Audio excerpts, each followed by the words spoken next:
Hi, this is Kevin Thomas, and welcome back to the At Home Film Festival. Shark Week is about to end, but I'm going to have a post-mortem. I will give you 7 movies, one for each day of the week, in tribute of Shark Week. But these movies are very bad. Bad. So I'm going to nickname it Shark Week. The only friend of mine that would actually sit through these movies is Susan, so this is in honor of her.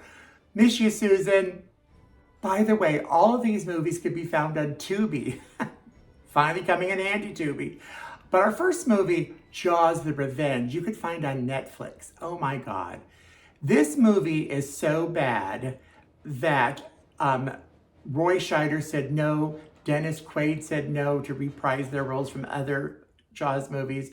This movie is so bad that the only reason Michael Caine took the role is he wanted to make $1.5 million and spend a week in the Bahamas.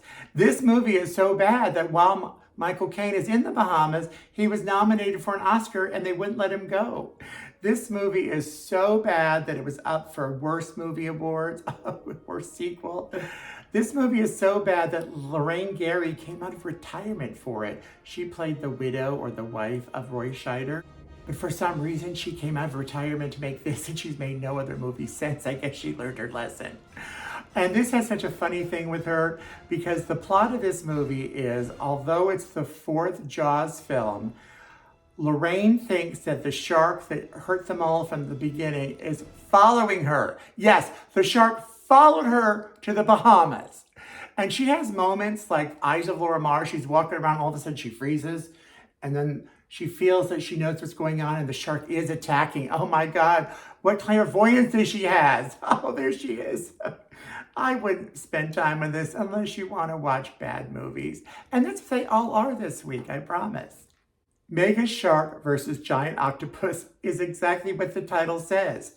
There's scientists involved. They're trying to get a giant octopus to kill this prehistoric shark. And in the movie, we have Debbie Gibson. Remember her from the 80s? She was a great singer and very pop person. We loved her. And Lorenzo Lamas is in this. Now, oddly, Lorenzo Lamas on IMDb, he doesn't list this movie. Is that a mistake or did he regret it? Oh, this movie. And if you believe it's bad, there's a version on YouTube you could watch where the whole movie is told within 4 minutes. Here it is. So here they are in a plane. Watch this. Ready? A shark comes up and attacks the plane.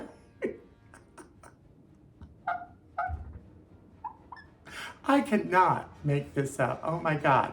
So if you really want to watch this movie, look for it on YouTube. Do the 4-minute version. It's the entire film in 4 minutes.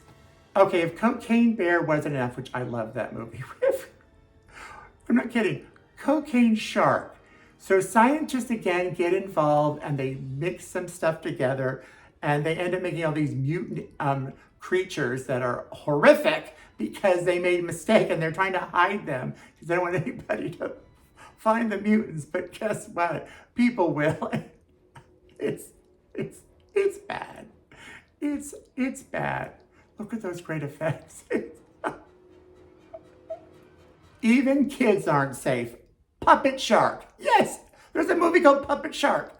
I would have loved a kid movie about sharks and learning about them and what they do in this world. But no, this puppet shark attacks and kills. Oh no, it's like every other movie.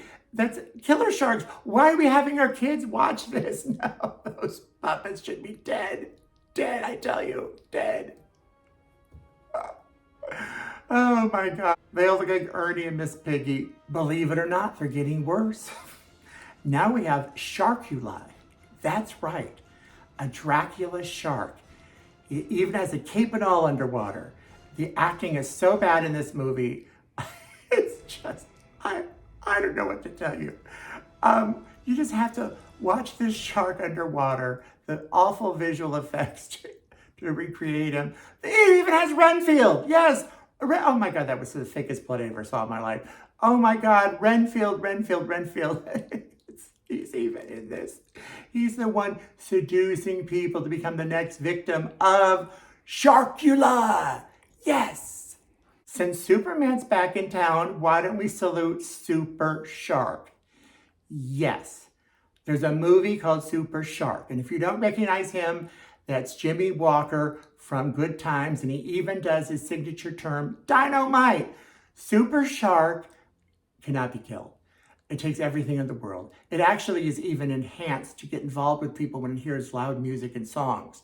So they try to get the town not to play music because it's going to draw him out. They have to get the army involved. They have to make up weapons to kill him. As you see, he could fly in the air, get people. He's Super Shark. It's not a bird. It's not a plane. It's Super Shark.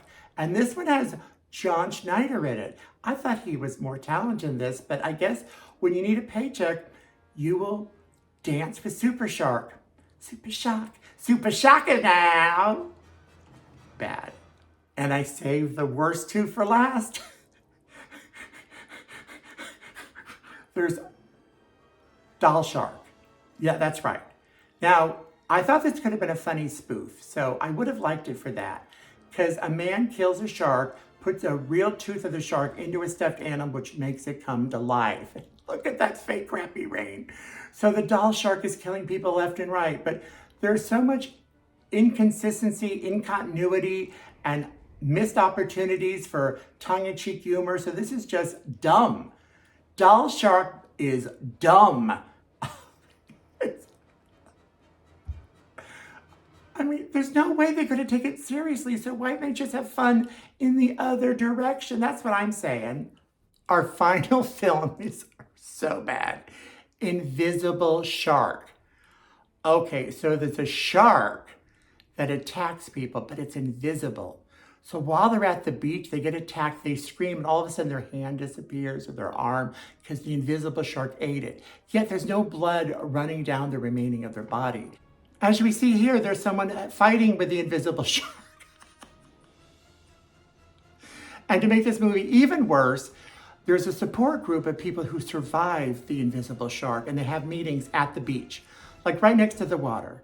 This guy's probably doomed, yet there's no blood, but as we see, there'll be missing parts of his body in photograph form because of its invisible shark. And to make it even worse, there's a podcast of people that go on and talk about invisible shark.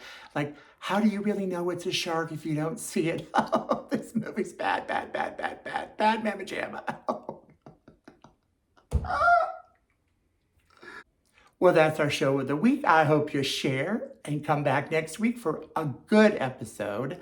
As we leave, it's safe to go back in the water because Jaws, the original, will be celebrating its 50th anniversary at the end of the summer through Fathom Events.